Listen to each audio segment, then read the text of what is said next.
A very good evening, everybody.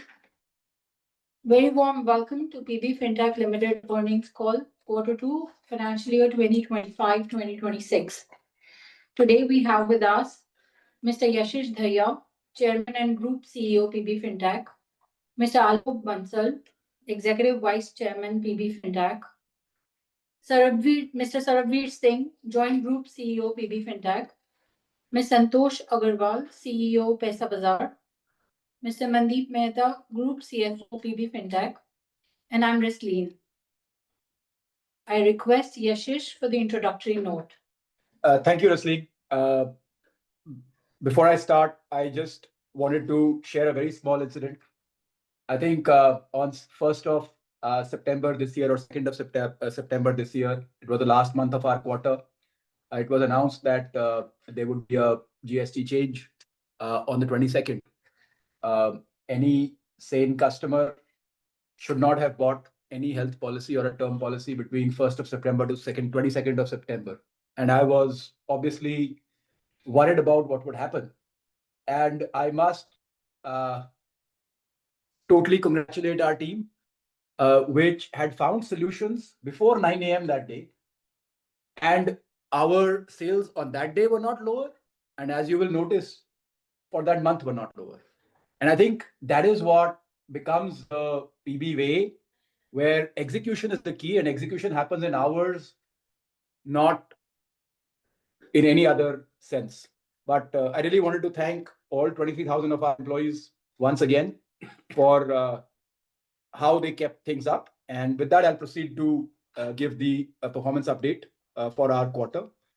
Our total premium for the quarter is now 7,605 crores, up 40% year on year and 15% quarter on quarter, led by the online protection business, which is at 44% year on year, health being at 60. Once again, please do take this with that backdrop of 1st to 22nd of September. But despite that, this is here. Consolidated revenue grew 38% year on year to 1,614 crores for the quarter. Core insurance revenue was up 36% year on year. Core credit revenue was down 22% year on year. However, it has bottomed out, and our quarter on quarter core credit revenue was up 4%. And I just wanted to add, our quarter on quarter core disbursals growth was 9%. So the bottom out has happened.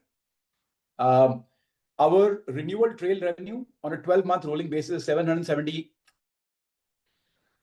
The Policy Bazaar side of it, the insurance core revenue has grown at 47%. And overall, it's a 39% growth. The quarterly insurance renewals revenue is now at an ARR of 758 crores, which is up from 516 crores in Q2 last year. So that is a growth of 242 crores. That's just how the annual growth is kind of going on right now. This is a key driver of our long-term profit growth. Steady growth continues in the core insurance premiums, net of savings at 39% year on year. So savings continues to be stressed. I just wanted to say this is against a high base of Q2 last year. Q2 was our highest place last year. In fact, Q3 was almost 10% below Q2. So excluding the savings category, we have been growing between 35 to 45% very consistently for the last 10 quarters now. We continue to improve our customer onboarding and claim support services. And insurance CSAT is consistently now above 90%. Our credit revenue for the quarter is 106 crores and disbursals is 2,280 crores for the core online business. We further strengthened our leadership in new initiatives with a revenue growth of 61% year on year. Adjusted EBITDA margins have moved from minus 12% to minus 4% with a 5% contribution. PB Partners, our agent aggregator platform, is clearly consolidating its leadership and accelerating its growth momentum. It now has over 380,000 advisors. It's not just in 19,000 pin codes, but it's really driving growth from tier 4 and tier 5 towns. It's clearly got the most diversified business lines out of all the players in the market today. and have moved the business increasingly towards smaller and higher quality advisors at a rapid pace. I think all of these things are really positioning it in a very, very clear leadership position. I would say almost as big as the next two combined or something of that sort. Our UAE insurance premium grew 64% year on year and is clearly aligned towards health and life, very similar to our India business. It's also using the cross-border situation quite well, where basically when people retire, they retire into India. We have a unique value proposition on those kind of products, and the business is now consistently profitable for 3 quarters. Our consolidated PAT for PB Fintech grew 2.65 times or 165% to 135 crores, from 4% to 8%. I think it's a very important stat, which I feel quite strongly about. This is 1.77% of our insurance premium. I think that's how hard this category is. After 17 years, 18 years, we are in our 18th year, and we are able to get to about 1.77% of insurance premium as a profit pool.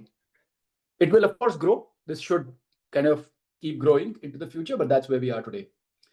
To summarize our performance since our public listing, it's always good to look at things now that 4 years are over.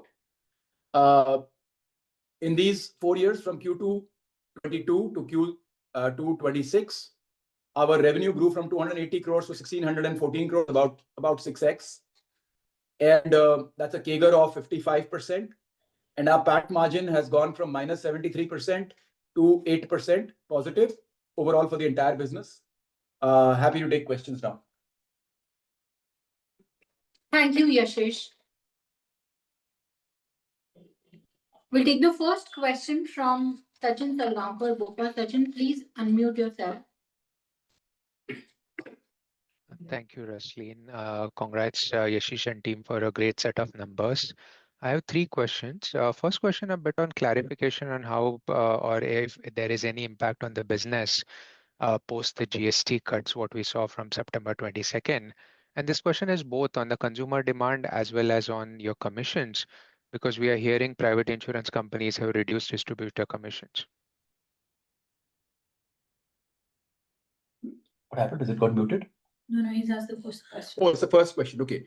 So I think let's get to both these answers. I think demand has been very strong, and I would let Sarbir answer that, but it's been extremely surprising and positive.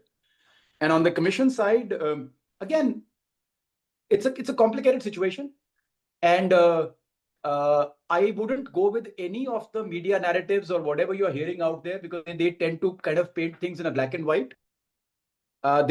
We are a very large source of business, specifically health and term, and fresh business.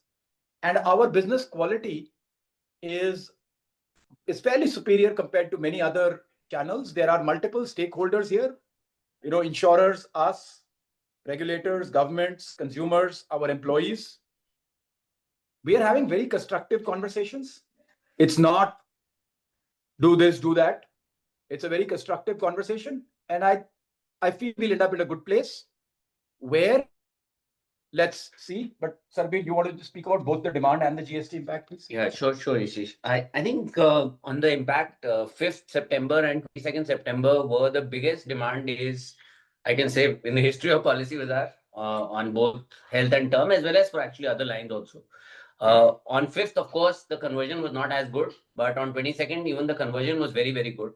So what we are seeing is that because of this, lot of dialogue about health insurance and term insurance and life insurance in general, there is a lot of demand and interest in the category. It is translating into higher conversion into bookings as well. So I think from a demand perspective, it's very good. October, which would have, normally with Diwali, etc., can be subdued from an insurance perspective, I think was definitely saw a good lift because of this change. I think on the second question on the revenue, which I think Yashish has largely covered it, the only thing I just want to explain to everyone is that I know it's a matter of great speculation and intrigue, but actually it's not so complicated. There are 3-4 factors, right?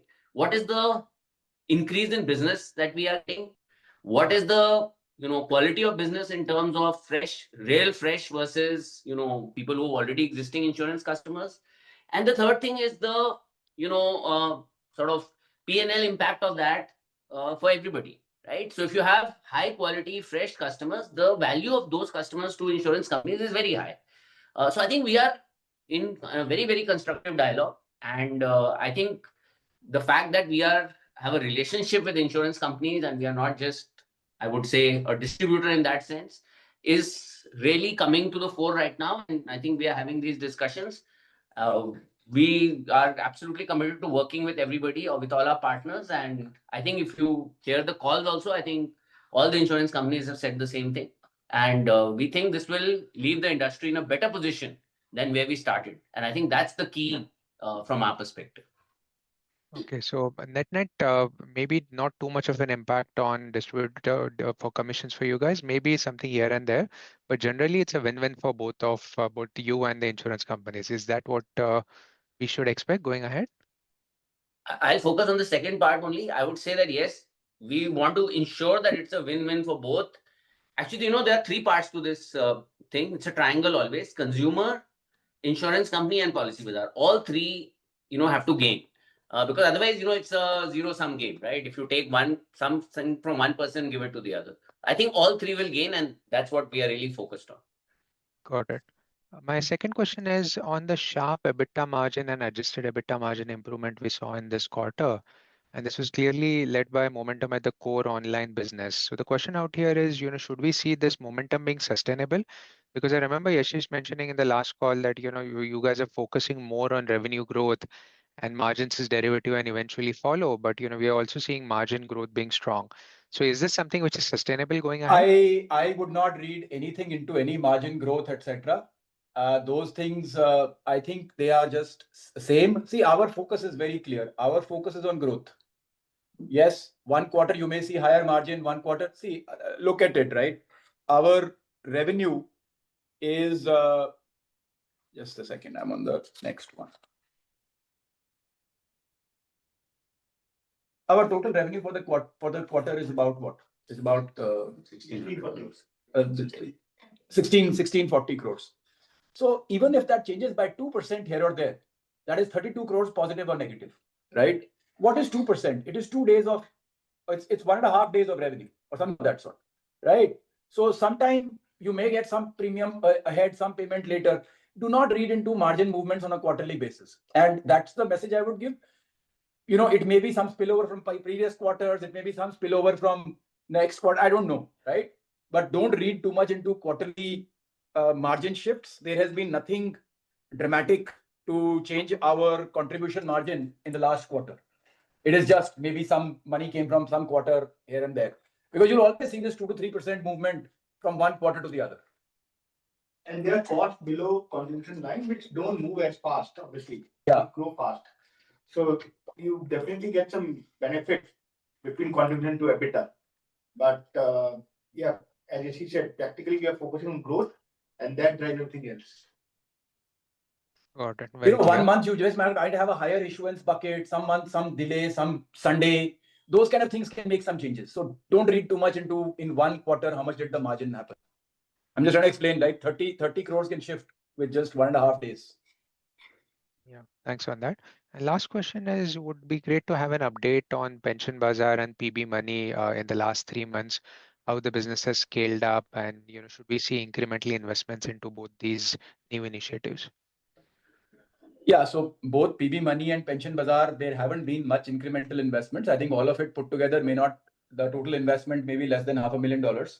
So I wouldn't say that anything has happened yet, but maybe I'll just ask Sarbir if you want to talk about Pension Bazaar or Santosh, if you want to talk about PB Money. No, I think Sachin, it's a bit early to really say too much about Pension Bazaar. I think we are, we've set up a small team. We are looking at various things. I think the good news I would say is that NPS is, a lot of changes have come in the NPS scheme and they're making it more, I would say, consumer friendly. It's still it's still a tough business. 15 years, you have to lock in your money, etc. But I think it's a very serious problem that we are trying to solve. And I think right now we are focused on figuring out our way forward. And I think we'll have more to say as we go. I think on both of these, we are actually at a drawing board stage here. On both PB Money and Pension Bazaar, we are at drawing board stage, and that's our usual style in such things, right? Till we are sure about exactly how we're going to do it, we will stay at the drawing board stage, and at some point we'll become confident and move forward. PB Money is exactly the same thing. On the Pesa side, we want to have a more holistic offering. Besides just credit, we also want to have certain savings products, etc. But we are not moving aggressively on that yet. Right now, we're still testing. I don't know, Santosh, if you want to say something? No, absolutely. I think PV Money, we've been able to now put all our person's investments on one view. New insights we're giving consumers. Now, monetizing that for savings products, of course, is the next step. But again, nothing major has happened yet. We're doing some of the products. We've launched bonds and deposits, but very early stage. See, here's some guidance if you want to hear it. On both Pension Bazaar and PB Money, don't expect anything from a results perspective, at least for a year. I think we are in a drawing board stage, and any scale that happens will be irrelevant compared to the scale of our other businesses. But at the same time, here, one more thing, we are deeply committed to both. Sometimes you can be very deeply committed to something, but not act on it immediately because you don't know exactly how you will act. And both Pension Bazaar and PB Money are at that stage. So Perfect. we do believe pensions is a very big problem in India, and there will be some solution. We don't know exactly what yet. And similar with PB Money, I think our customers need a more holistic solution. We will figure out exactly how to do it. Got it. Thank you and all the best. Thank you, Sachin. We'll take the next question from Sachin Dixit, JM Financial. Sachin, please. Also, on both of them, don't expect any significant loss or anything also either. So it's not like we are investing a lot of money in any one of them in the early stages. Thank you. We'll take the next question from Sachin Dixit, JM Financial. Sachin, please unmute yourself. Sure. Hi, Yashish and team. Congratulations on a great set of results again. I had a couple of questions. My first question was on this piece with regards to cross-sell, right? So with GST exemption being there on your renewal book as well, and you already are sitting on a decently large term and health book, uh, do you think there is opportunity? And if you have seen any evidence of that in October, please let us know. So do you think there is substantial opportunity to cross-sell or upsell to the same customers who are renewing premium, considering that their overall payments are declining thanks to GST cut? I think, Sachin, if I understand your question, basically what is going to happen is that in health renewal, especially, people will see a lower price or a much more attractive price as compared to what they would have seen with GST.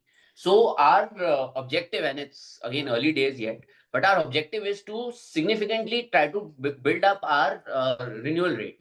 And we measure renewal rate on the basis of number of policies because, number of customers is what really matters. So our first priority is to increase renewal rates both first year as well as second year onwards.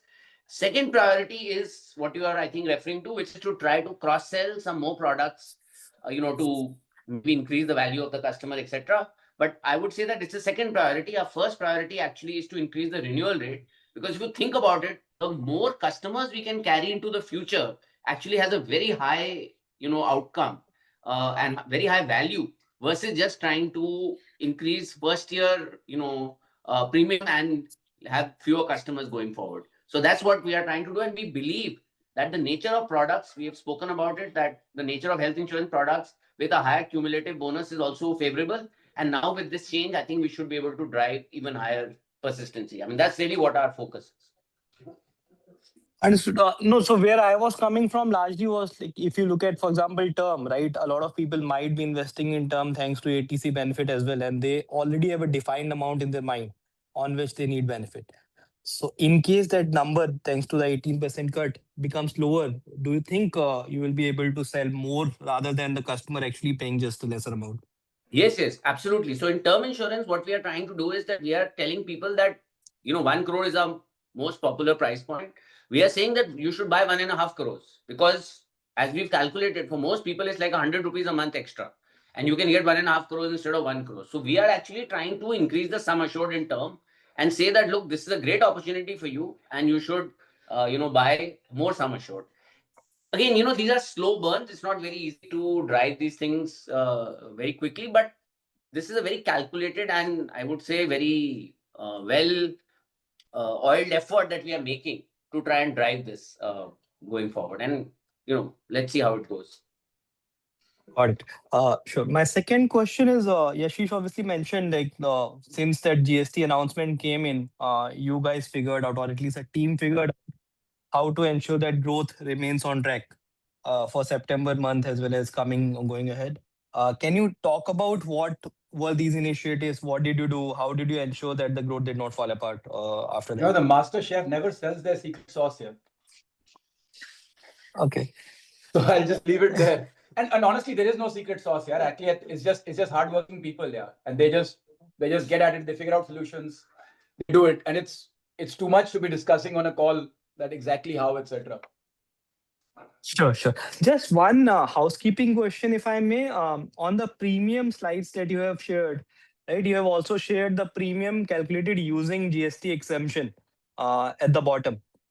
So, if at some point of time that becomes the norm, should we expect a like step decline in the premium that you will show up on a report? No, so from next quarter onwards, we will share the premium without GST, and it will be apples to apples. So the past will also be showed without GST. Whatever You will GST revise was it. there will be removed from the past as well. It is just Okay. for 8 days. We didn't want to do that entire exercise. It would just confuse people more than the benefit of 8 days of reduced GST. Understood. Thank you. Thank you so much, and all the best for the future. Thank you, Sachin. We'll take the next question from Nidesh Jain, Investec. Nidesh, please unmute yourself. Thanks, Jasleen. Hi, Yashish and team. First question is on health insurance. Have you launched narrow network policies already? And if yes, what is the share of narrow network policies in the health insurance business? Yeah, we have launched, yes, with many of our partners. We have preferred network policies where essentially if you take a rider which limits the network, you get a discount upfront. I think it's probably not necessary to talk about what percentage it is. It's a small percentage right now, in the order of 15-20%. And, it will grow with time. But I think this is an area which we are very deeply interested in for many reasons. And I think this is an area where we will work with, to make it more and more valuable so that customers feel the value also of going to a narrow network. It should not just be a cost issue. It should also be a better experience when you go to a narrow network. So we are really focused on solving with our insurance partners the second part of the problem as well. We are focused on this one. Sure, sure. And secondly, if you can share the contribution margin and EBITDA margin for core credit business. Many parameters there. Because they have credit cards and there are, secured lending, unsecured lending. So giving a single number becomes very odd for such a large category. Sure. Yeah, they're not very different from what people get in the market. Sure. That's it from my side. Thank you. Thank you, Nidesh. We'll take the next question from Jayant Kharote, Axis Capital. Jayant, please unmute yourself. Thanks, Rasleen, and congratulations to the team for a great set of results. The first question is slightly longer term for Yashish. We see the slide where you mentioned PAT as a percentage of premium at 1.77%. While you clearly said you don't want to look at quarterly margin and profitability, if I were to slightly take a zoom out and look 3 to 5 years out, where do you see this number? Let's say by FY30 or I think about 3% or so. Okay, and this will take into factor the 1 trillion premium number that you're aspiring for. Yeah, the 1 trillion, obviously there'll be a bit of a change because of GST. But how much, whether it delays it by 1 quarter or 2 quarters, see, I love this thing, guidance and all these words. We just, I'm just talking from heart, right? So in November 21 or whatever, whenever it was, I just said yes, at some point we'll make a certain amount of profit. Now I didn't know that was going to be a guidance, but okay, it's a guidance, fine, out there, right? And that's the same message that we again put out, that okay, in 2030 we would like, these are our aspirations, these are what we can see. And I think to an extent those numbers are put out there because at that time they are not the norm in terms of the thought process. And then when they appear, people say, yeah, this would have happened anyway. So the 1 crore premium was not anyway. Sarbir is laughing. It doesn't happen anyway. It takes a lot of effort, but it is, somewhere it's kind of comes out that way, right? So the 1 lakh crore was in a similar vein. When I made that, I didn't know that GST would not be part of that 1 lakh crore. So yeah, there may be it may happen, on a 1 quarter later or 2 quarters later, because there may be some impact of GST. Maybe there's a 6% impact or something. I don't know, on our accumulated book. So yeah, we'll see how that appears. But yes, the 3%. Yeah, I think the 3% of that. Great, great. Thanks for this session. Second question is linked to growth again. Now that I think savings on the base number was the largest for 2Q, and moving into 3Q, 4Q, that base effect is going to wean off. Shall we assume now we will move back to our 30% plus growth trajectory for the foreseeable future? And am I correct that by fourth quarter, savings was already negative for you last year? Yes, savings was, but all I'm trying to say is without savings, we've given the number very clearly. Without savings, we've been in that zone for forever, like 10 quarters is a long time, and we don't anticipate that changing. But yes, we do believe that as we move into the next few quarters, the saving growth will naturally come back. Like if you think about it, Q4 last year was already 20% below Q2. So if we just do what we are doing, you will see a kind of decent growth anyway. And we are seeing growth, right? And actually, when I'm looking at the numbers, I'm seeing quarter-on-quarter growth in the savings business, clearly, and in the Pesa business. So there's a lot of effort going in making that quarter-on-quarter growth come out. Yeah.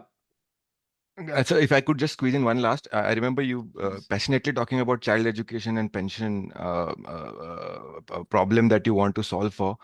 Is there any update? Is that part of savings climbing in the way you had expected it to?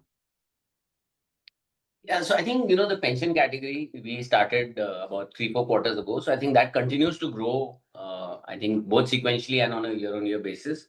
The child business we have been doing for a while. It does grow, but I think we've also, I would say, broadened the appeal. So the appeal was essentially that there's a waiver of premium feature that if the person is, dies, then the premiums are paid by the insurance company in place of that person, so that whatever goal you were saving for, in that case, children's education, would be fulfilled. So we have extended that same benefit to all other things. So supposing you are saving for your house, you're saving for your retirement. So let's say if something happens to you, then your wife, your family would continue to get that, amount of money. So I think we broadened the appeal. We are continuing to drive that. Of course, right now, given the overall business was soft in Q2, I think this part also didn't necessarily grow very dramatically. But it continues to be I would say, a key sales pitch, and I would say it's a very real story. It's something which really differentiates ULIPs from mutual funds and other instruments. Great. Thank you and congratulations once again. Thank you, Jayan. We'll take the next question from Neeraj Toshniwal, UBS. Neeraj, please unmute yourself. Yeah, hi everyone. Congrats on good set.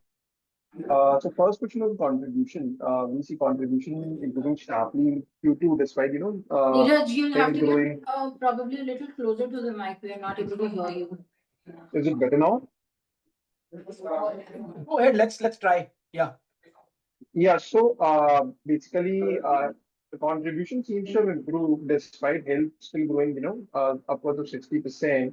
So what drove the change from Q1 to Q2? Because health is still growing very fast, and but contribution has surprised here. Second question is on the new initiatives. Looks to be very strong. And while if you can give more color on the same, are we now getting on the net take rate? Are we making some bit of money there, or still a contribution at 5%, and we might see the journey a little while to have, a turn into profitability? So any timelines to that will be helpful. And third would be the breakdown of the premium in new initiative renewals and all those numbers if you can share, that would be helpful. Neeraj, can you please repeat your first and third question again? So first question was on the contribution margin. Contribution looks to be very strong despite health growing very fast. So just wanted what changed from Q1 to Q2? Understood. So it's contribution margin despite health growing. Yeah, so that I think I answered that it may just be, some extra issuance may have happened this quarter, some extra payment may have happened this quarter. All I'm saying is always assume that, 2-3 days of payments can move from one quarter to the other. So always, as long as it's 30 to 40 crores moving from one quarter to the other, don't take it too seriously, because on a, 1600 crore thing, so that was really the explanation. Yes, you are absolutely right. For those who may not be aware, fresh health does move at about -20%. So every time we do fresh health, our margins get pushed down. In fact, we make a loss clearly at the contribution level itself. But then the renewals are growing just as fast. So renewals is also growing at about 50% or so. Yeah. Only thing I would add, there is, I think it's best to look at it on a rolling 4-quarter basis. That's the right thing. Yeah. The only little bit of element in Q2 was that if you see Q1 through Q2, health renewal growth was stronger in Q2 than in Q1. But again, I think it's all these are small pieces which move up and down every quarter. I think what Sarbvir said just now was the most important thing. That's why we put out the 12-month rolling piece. Always look at that one. That is the most, kind of, yes, backward looking, because it's 12 months is over. So it's kind of, a bit dated, but that's almost the best way of looking at our business. Takes out seasonality and takes out these quarter-on-quarter movements also. Got it. And from the new initiative, you can give more color Some in initiative, terms of color on the new kind of growth we are initiatives. seeing. Yeah, I think one of the things that, needed that we are seeing on the POSP side, if you see the growth actually accelerated in this quarter, we grew at 55-56% in this quarter. And I think what is happening is that one is, we are going deeper into the countryside. We are going to smaller and smaller towns. We've expanded. We're investing behind, increasing our team, etc. And obviously, they're recruiting more agents, more granular, businesses coming. And I think the second thing that we are seeing is that a little bit of the industry structure is also favoring us. We are actually right now the most focused organization on the POSP side. We've always explained that, we bring a huge amount of, I would say, focus and capability to the table. Some of our peers in that business are going through their own some kind of corporate actions, and some are focused on other matters. So what is really happening is that our team is able to drive very effectively, and I think this is very, very heartening, because 4 years into the project, we are now growing at 55% on a very high base. So I think that's really heartening, and I think if I understood your question also, that this bodes very well for improving the economics of the business as well. Profitability, etc., Yes, is a exactly. different thing, but I think the economics of the business are improving with scale. And I think the delta between PB Partners and other peers is increasing very rapidly now, every quarter. In terms of net take rate, when can we, turn the table and get starting, making profits out of it? Is the question that when does the POSP business become profitable? Is that the question? I'm trying to decipher the question. Yeah. So the timelines Okay, for so I think next year, our hope is that the POSP business, in the normal course of things, may not have much of a loss, may not have any meaningful loss. But you know what? We don't want to commit to that, because we will play this strategically. We are very good at execution, and we are very focused on winning. So, and adding value to the customers and our partners. So we will do whatever feels right at that point, which could be anything. But yeah, in the normal course of things, I think our losses should be meaningless next year. Okay, that is it. Yes. Only last question is on the bookkeeping. If you can break down the PB Partners contracts and new business. Yeah, so for POSP, it was about 1,700 crores, about 415 for UAE, and corporate was 230 crores.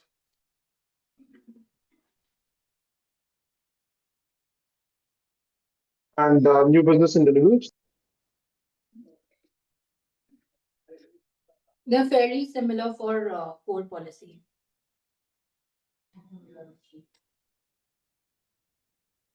Got it. Thank you and all the best. Thank you. Thanks, Neeraj. We'll take the next question from Dipanjan Ghosh City. Dipanjan, please unmute yourself. Hi, hope I'm audible. Absolutely. Yeah. So just one or two questions from my side. First, Yashish, you obviously, to one of the previous participants' question, you mentioned that maybe somewhere around 2030, maybe plus minus a few quarters, you aim to take the profitability number to, let's say, 3% of premiums. But on the flip side, you also mentioned that you want to sustain growth on the POSP and the new initiatives and not lose out on the opportunity. Now, we would presume that even 4 5 years out, these businesses would probably not operate at a margin where your core business operates.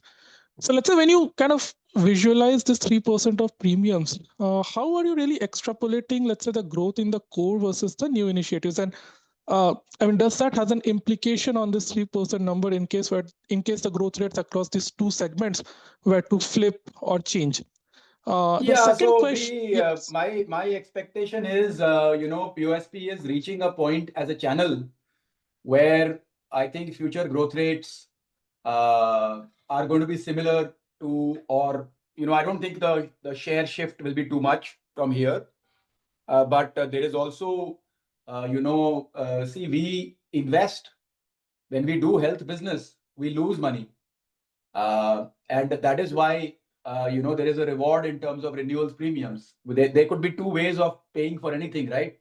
Somebody could say, okay, you will be paid upfront, like happens in life insurance, or somebody could say you will be paid annually, like happens in health insurance or motor insurance or general insurance business. So there we have that renewal advantage, and the renewals part is always a little more predictable, Dipanjan, than the fresh business. I was just talking to Sarabir before this meeting, and I was saying in fresh business, even 0% growth is an achievement because it is actually hunting every year, right? Because people have to come in, you have to convince them to buy, and that is why we add a lot of value along with our partners to the industry in bringing fresh customers to the market, both in health and term. Motor, at least they have to buy. So they will buy from somewhere. But health and term, people don't have to buy, right? So I think, the reward we receive for putting in that effort and actually making a loss in the first year is the renewals. And that becomes a predictable source. So yes, I do think that is what explains it a little more than what the POSP explains it. And I think POSP will be a similar share as we go forward. Maybe Just little two more, small, 1 2% will not. So see, when I say this number, it is a very robust number. It doesn't change very easily.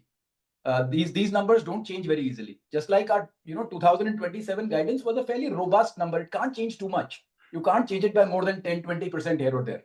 And depending the hope is, I mean, we are not saying 3% or 2.5%, 3.5%. Yeah. What we want to achieve and work towards is 1 trillion rupees, which is 1 lakh crore rupees of premium. Yeah, this is not our objective. Our objective is the 1 trillion rupees premium. This is a byproduct. But if you do that much, I think maybe the industry wants to pay you a little bit, right? Maybe you make a couple of percentage points of profit also. No, absolutely. I mean, sorry, just two small questions on this. One, in the POSP business, I mean, is the mix still predominantly inclined towards motor? Because you mentioned that, you have diversified and probably, on the POSP side, you're probably one of the most diversified companies as on date. So one is, how has the diversification progress been? And second, on that lines, is the contours of the contract or profitability of the products on POSP similar across motor and non-motor? And last question is more on is basically on the pension or the savings business, X of, let's say, the linked, pure linked business. I mean, what is the strategy to really scale up the hybrid model? Because I would presume that that would be one of the levers to really, scale up the pension category as a segment and its related,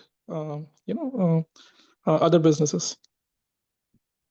Yeah, so I'll just take them one by one. I think in terms of POSP, motor continues to be obviously a large majority of the business. We are the most diversified in terms of having, other lines of business, life, health, and, other stuff. The reason, if I were to look at it right now, I would say actually the motor business is responsible for driving the growth that we are seeing, I would say above average growth that we are seeing. In terms of the shape of the PNL, Motor tends to have little lower retention, but also lower costs. Life and health tend to have higher retention, but you also need to invest in them. So net, I don't think there is that much difference at the EBITDA level. And our thought process is, see, our thought process is actually not in that business is not focused on product. It's focused on the agent because our agent is our partner. We have to improve the earnings of the agent. If the agent earns more money by working with PB partners, he or she will stay with us longer and they will see greater value with us. So that is, I think, the crux of the discussion. And that's what we are trying to achieve. That's to give them a earnings opportunity which is superior to what they may be able to do anywhere else. And if you ask me honestly, that's what is winning so far. And have the agent's trust. You know, one of the things you will hear as you go around the market, if anybody does the due diligence, is that Policy Bazaar always pays on time, those kind of things, right? And I think that is what people does not snatch people's customers, does not try to steal the renewals, does not try to cut them out of the renewals commission, etc. Those kind of things you will hear in the market, and I think that is one of the reasons why people are starting to gravitate towards us, because eventually it's a game of trust here. Absolutely. I think on the second thing in terms of the savings business, yes, absolutely. Hybrid has been, has been a driver of our growth. So we had done the top, I would say 12 cities earlier. Now what we are trying to do is we are pushing into the next, I would say 15 to 20 cities where we are trying, similar models. We have to manage that in a lower cost because we can't put that many number of, advisors in each of those cities. But we are doing that. I think we are working on 20 cities right now. And that project is also slowly gaining traction.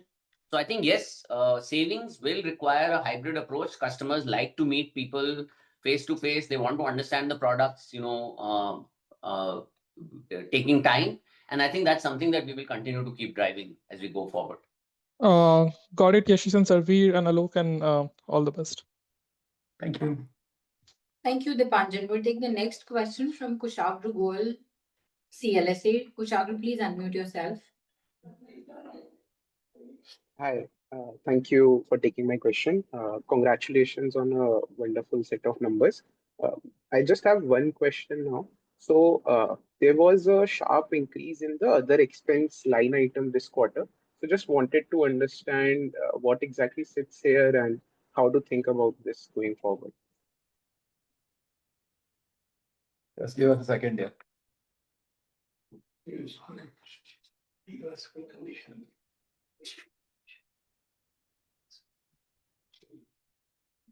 Just a second. Other expenses.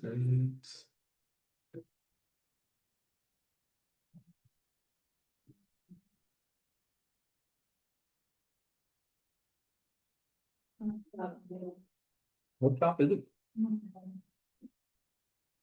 Could you just kind of try to highlight the number or something? Yeah. Because we can't see this up in pre-story.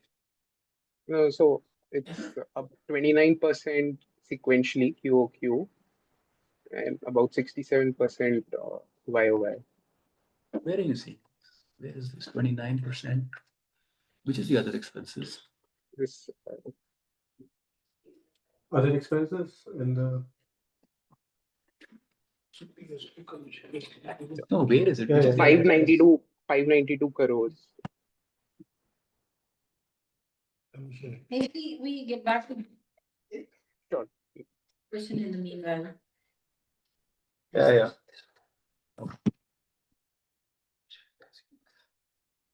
I think this is maybe some point of sales presence commissions.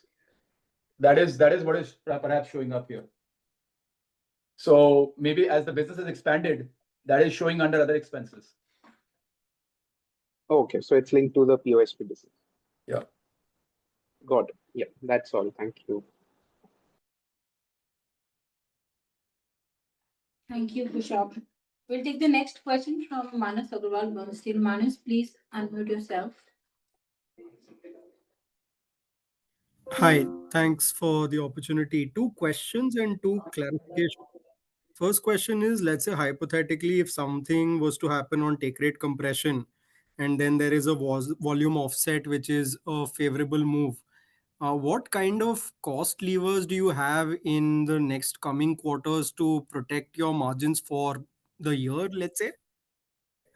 So that's question one. Question two is, as part of these negotiations around take rate, uh, since a lot of your profitability comes from the renewal book, is there uh, distortion between how take rates are being negotiated on new versus renewal? And does it change your renewal led profit build up in any shape or form? Those are two questions from a clarification perspective. If we are saying that GWP includes GST, that basically means your take rates are actually higher than what we've optically seen them to be. And wanted to understand narrow network policies. Is this your PB Health policies, or that is same concept but yet to be launched? That is it.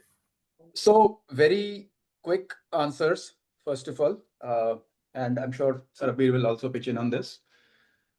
Uh, Look, in reality, our conversations with most insurers are not as shallow as this is your commission, take it or leave it, or anything of that sort. It is much more around operating ratios, the quality of the book, around how fast we are growing. And if you notice across channels, what you would notice is our fresh growth I'm talking about is very, very high. Our percentage of the fresh is much higher than our percentage of renewal. And we and our partners are very aware of our operating ratios, our combined operating ratio, which is actually far more favorable than many other channels. And it's only fair that if somebody is growing for you faster, doing higher fresh business, is also doing good quality business, which implies our claim settlement rate is much higher, which is actually a very big positive for insurers, because if your claim settlement rate is higher, your complaints are lower, the customer distress is much lower. By the way, we also when companies do well on the Policy Bazaar platform, there's also direct traffic creation, which builds direct business for insurers. So it's a little more complicated conversation than, we're not a standalone, just a distributor. It's a distributor, a marketeer, a claims partner. We're a partner in every sense. So our conversations are there, and we don't want to comment in the market about which way these are going to end, etc. And I think we want to keep our conversations with our partners, which are very constructive, in a closed room. At this point, genuinely, we don't think anybody needs to worry about this too much, is the broad answer we would give. But I'd say, yeah, I don't know. And the narrow network, yes, the entire thought process is the same. PB Health is just a word. But yes, the thought process is the same. But Sarbir, you want to kind of... No, actually, I have nothing to add on the GST thing. I think, the only thing, again, I just repeat, we have a relationship with insurance companies, and in a relationship, you work things out between the two partners and do not talk about it too much in public. So I think that's what we are also doing.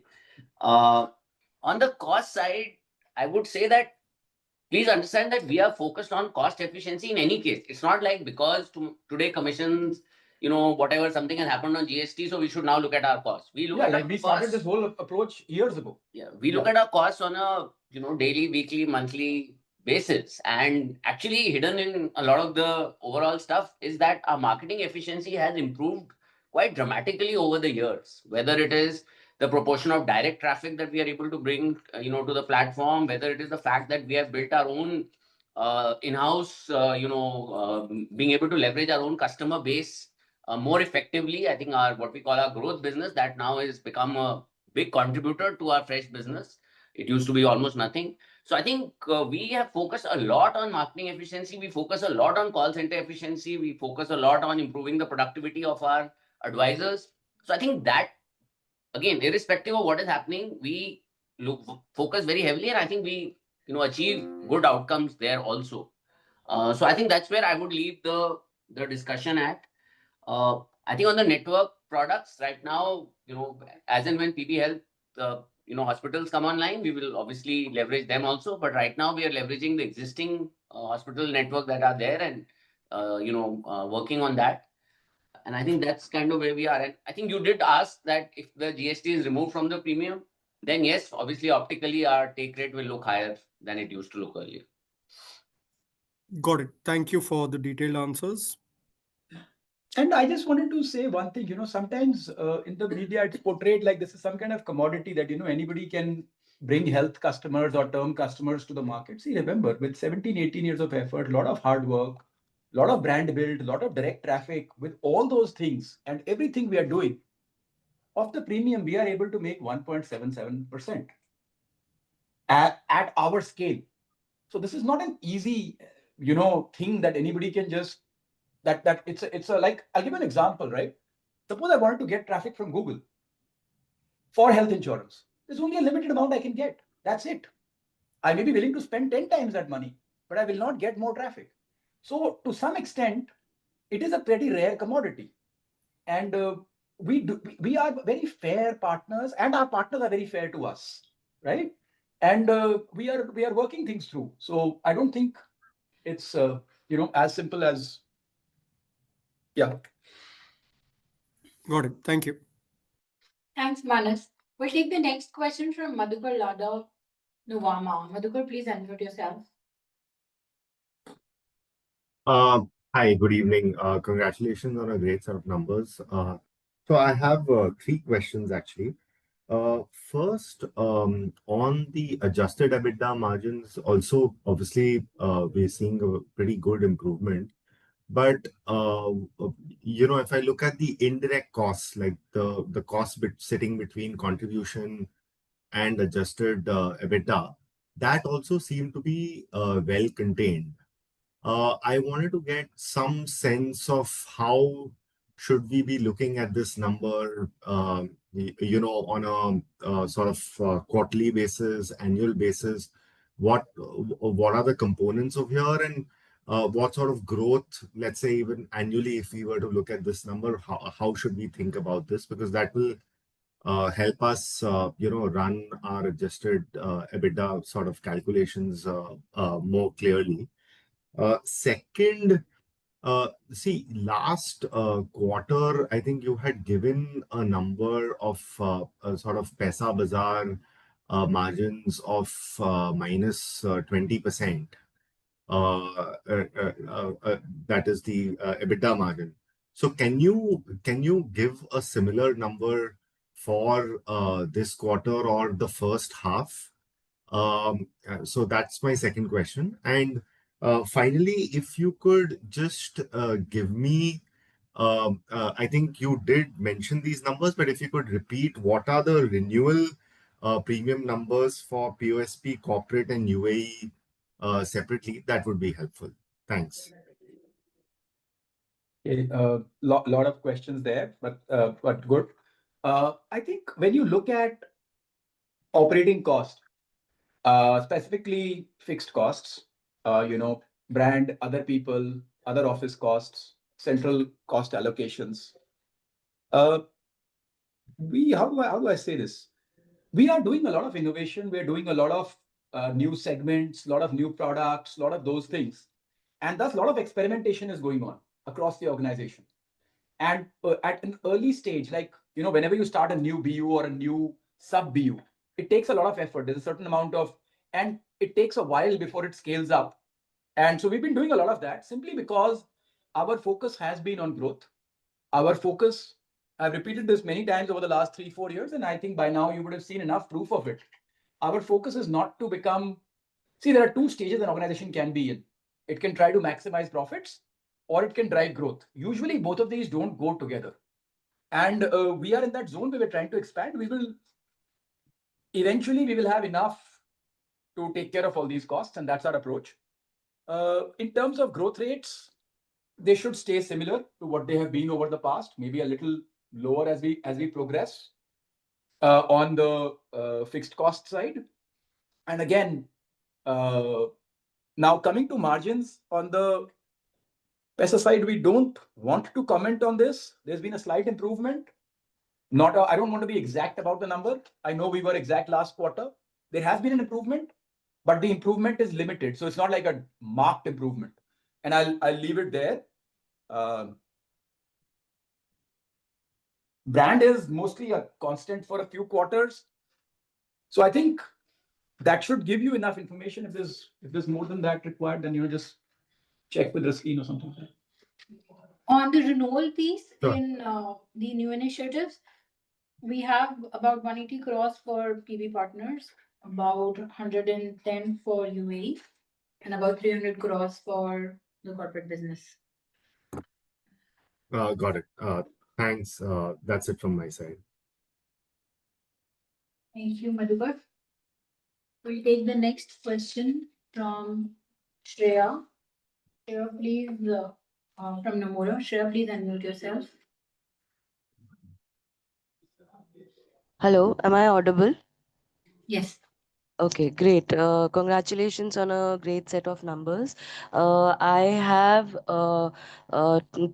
two questions. First is on the motor piece. So quite interesting that your POSP book actually grew very well in the quarter, and assuming similar trend in October, because we know that the car sales and vehicle sales has been going very strong. But surprising that the POSP actually attracts a lot more fresh premiums on the motor side. So some color on whether POSP model is a better suited model for cracking the fresh motor business. That's my first question. I think, Shreya, I think if by fresh motor you mean new cars, then frankly speaking, neither POSP nor our B2C business actually have very high amount of business coming from new cars. The growth that we saw in Q2 was not driven by new cars, but by actually overall growing our market share, I would say, in the POSP business. And it continues to be a mix of, like I said, growth in distribution. I mean, going to areas that we were not present in and increasing the share that we are getting from areas that we are already present in.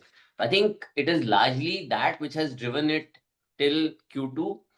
You are correct in saying that in October, typically, in the Diwali month, there is a higher degree of new car business, etc.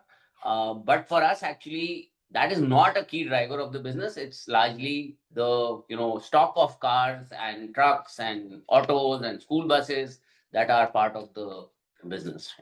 Okay, that makes sense. Thank you for that answer. What is the overall motor segment growth? Just like your protection has grown at 44%, health at 60. What would it be for motor for the entire policy bazaars and PB partners included?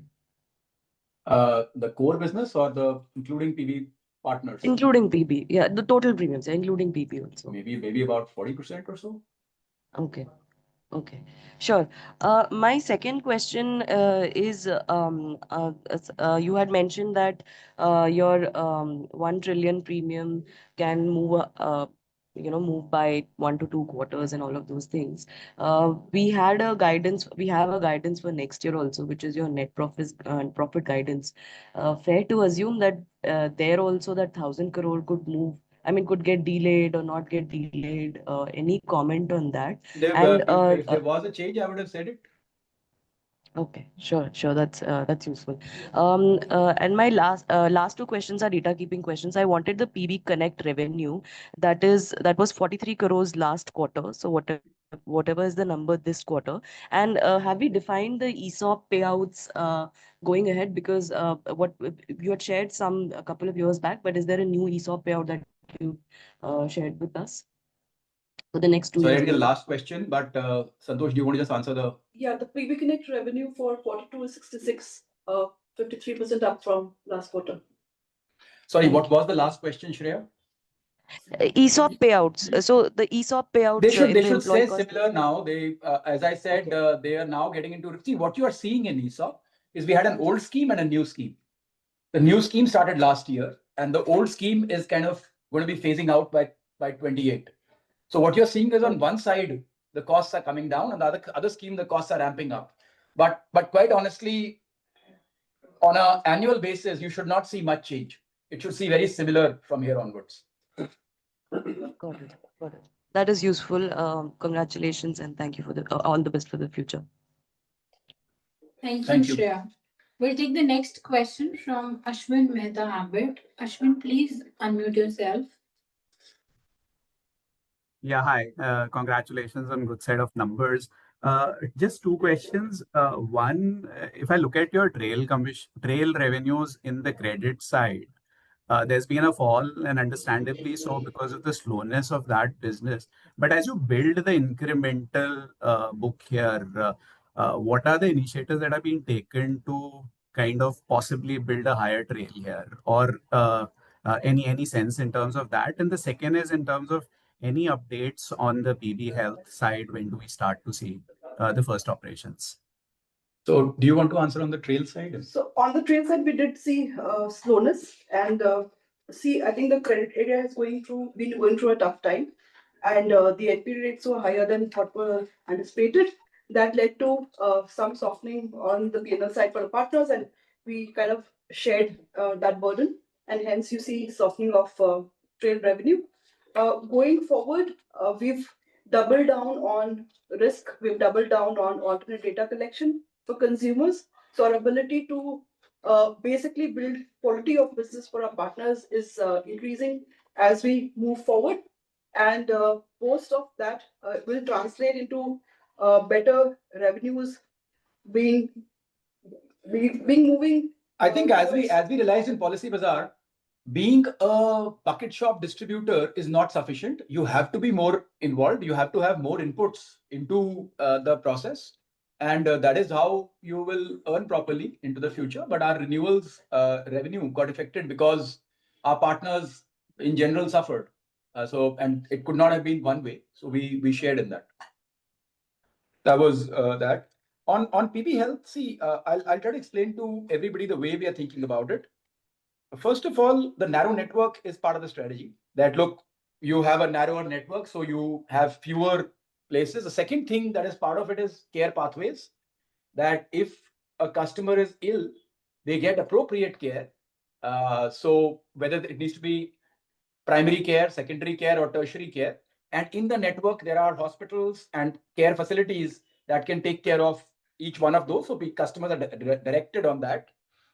And lastly, there's a technology and hospitals layer. And on that, I think the update is 4 facilities have been part acquired or part whatever. So there's work going on that. But please appreciate, these hospitals will just become part of that network. So eventually, it's about running a narrow network, which will over time be more and more, let's say, more and more controlled or more and more integrated. But it's a slow move again. A bit like I said on pensions and PB money. All these things will happen over time. Don't expect anything. The interesting part here is as those facilities become ready, I think the narrow network will come much before the facilities. The facilities just become the preferred part of the narrow network, if you would. And I think that's how you should see it. And there's obviously a lot of work going on in tech, etc. But for that, we'll have to have a totally different conversation. Sure. Thanks, Ashish.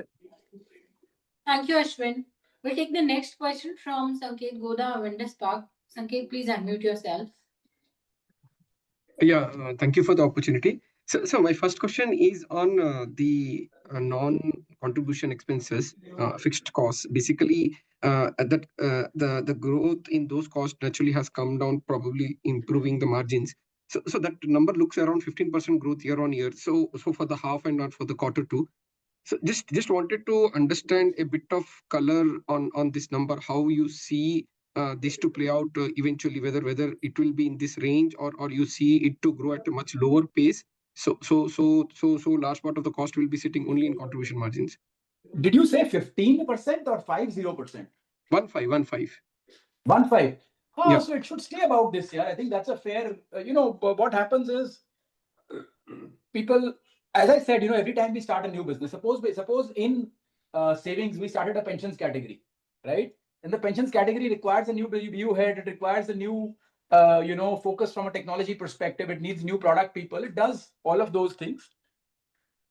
And that is really it. And we keep trying out new things, right? In health, we will have NRE, we will have old people, young people. Our success is not just achieved just like that, right? We have all these narrow segments, and thus fixed cost goes into creating those segments and making the success of those segments. Now, once those segments scale, the fixed costs are are less necessary also. And quite honestly, we've not focused on reducing them. So 15% seems like a safe thing. I do not think it would be very different. It might be, little higher, little lower. I think maybe between 15 to 20%. As long as we are giving the 30% fresh growth, I think 15-20 is okay. If we did not do that, then of course this would come down. So see, the management rule is quite straightforward. As long as 30% fresh growth, let's not focus on the fixed cost side. Let's keep going. If we ever miss that, then on a consistent basis, not one quarter or something, but on a consistent basis, then we look at our cost side and we act on that also. Okay, got it, Yashish. But if I do a similar exercise for the new initiatives, 33% growth in fixed cost. So naturally it should converge to that 15% number. What code is reporting right now, right? Because incremental cost. See, if you look at the components of this indirect cost, there are three main components. One is the office and office infra overheads, which is quite closely linked to number of people we have to hire. So that behaves more like a direct cost in nature. The second one is brand, where, as we had mentioned earlier in the call, it has become more constant sort of a number, maybe linked to inflation of the country. Right. The third and very big part would be the whole support teams, IT teams, marketing teams, management teams. Obviously, there is an increment which is given. To blend it, as he said, you can take it to be roughly half of the growth of the top line growth. And that's where we are comfortable today. And if things change, obviously we'll have a relook, but we are very happy with roughly half the growth rate for indirect cost relative to the revenue growth rates. Understood. This is very useful. And the second question just I had was that your contribution margin on new initiatives is 5.5. So for the quarter, so just if you can give a bit of color, this 5.5, whether how much is coming from POSP or corporate or who is heavy lifting this 5.5% number?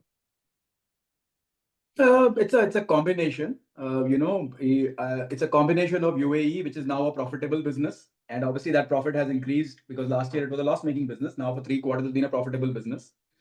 I think corporate has been at pretty much the similar number in terms of burn, and POSP has been reducing its burn, but obviously increasing its scale also. So it's a combination of all three that's coming through. But as of now, POSP and corporate are still loss-making businesses.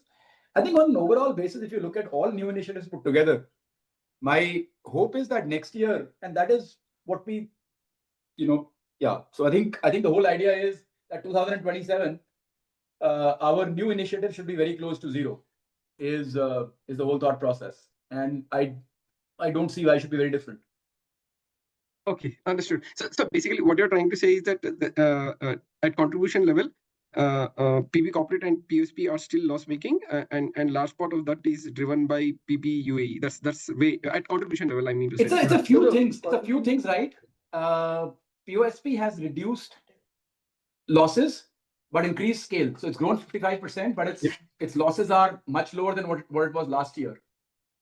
Whereas corporate has got less growth in scale and similar losses, while UAE has both grown and become profitable. So I think all three of them are a bit of a moving situation. And from a profit and loss perspective, they're not very dissimilar now. So POSP used to overwhelm in terms of losses. Now it is not the case. But now they are all in the same zone in terms of both profits and losses. And Sanket, at contribution level, we are positive now on the initiatives. Initiatives is also one area where you have competitive intensity, in all three, whether it's Dubai, whether it's corporate business, or whether it's POSP, and that competitive intensity keeps on also going up and down, and we have to react to that as well. But directionally, I think we have managed to become unit economics positive few quarters back, I think 2 or 3 quarters back, in the new initiatives. But yeah, if tomorrow we start something like Pension Bazaar or PB Connect or something, that will also go into that. So we don't want to restrict the team that, okay, you have to break even only and then we will invest. I mean, if we see any right opportunity, we'll invest. These numbers overall are going to be meaningless. So when we talk of 1,000 crores profit next year, whatever happens in new initiative is not going to create a big delta either way. Whether it's -2%, minus or +2% really doesn't matter. See, already if you look at it from a contribution perspective, new initiatives is less than 6-7%, maybe 7.5% of the total contribution. From a P&L perspective, it's 3-4% plus minus of the entire adjusted EBITDA or even of the profit, right? So it's becoming meaningless in the sense of either as a contribution percentage or as a profit percentage compared to the core business, and which is perhaps why you guys value the core business, right? That the core business has different mathematics as time progresses. The reason I was asking this is that means by FY30 or FY29, whether this business will become adjusted EBITDA positive, entire new initiatives. That's the reason I said 27, yeah. I said not 2030. Next year it should be very close to adjusted EBITDA zero. Understood. Perfect. And last two data keeping questions. One, can you quantify hybrid to the contribution of the core new business, and which I believe you said 25 or 30% is previous quarter. And in this health growth, 60% growth or 65% growth previous quarter, how much contribution came from long-term plans? How much contribution came from long-term plans? Yeah, that's a very small part of the book. The meaningful answer there is it hasn't changed dramatically from last year. Okay. There is no major year-on-year change. So look, I'll try to explain. This question has been asked many times, that is there a trick behind this 60-70% growth that's been going on for the last, I would say, 8 quarters, 10 quarters? The simple answer we've always given is there is no trick. If there was a trick, the trick should have caught up with us by now, because you can't play a trick over 2-3 years continuously. I hope, speaking out of turn here, but I hope we will very, very positively surprise you in Q3 with what comes out. So all I'm saying is there's no trick here. It's not like premiums have grown or multi-year has grown or anything of that sort. It's just we are adding new customers. That's it. And that's very valuable to all our partners, bringing in new customers. And we need the partners' help.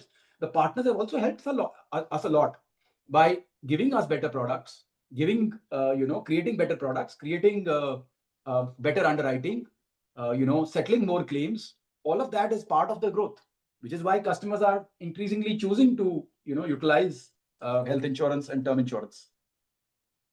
Understood, Yashish.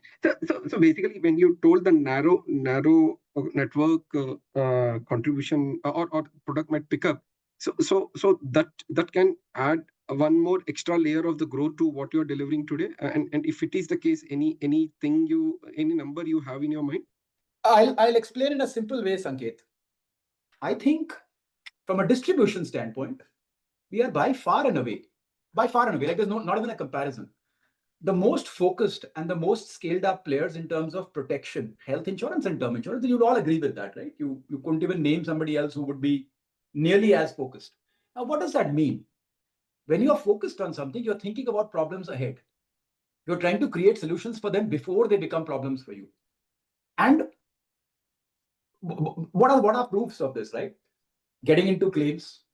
If you look at our advertising for the last 3 years, a lot of it has been around claims, right? And of course, that is a differentiator. Today, we have a higher claim settlement rate while maintaining operating ratios for our customers. Narrow network is part of the same thing. The reason you are thinking about it is because you are very focused on this area. So you are creating solutions before time. The solution is very clear to anybody. It's obvious. A narrow network should be able to reduce your cost because you have better control over the service.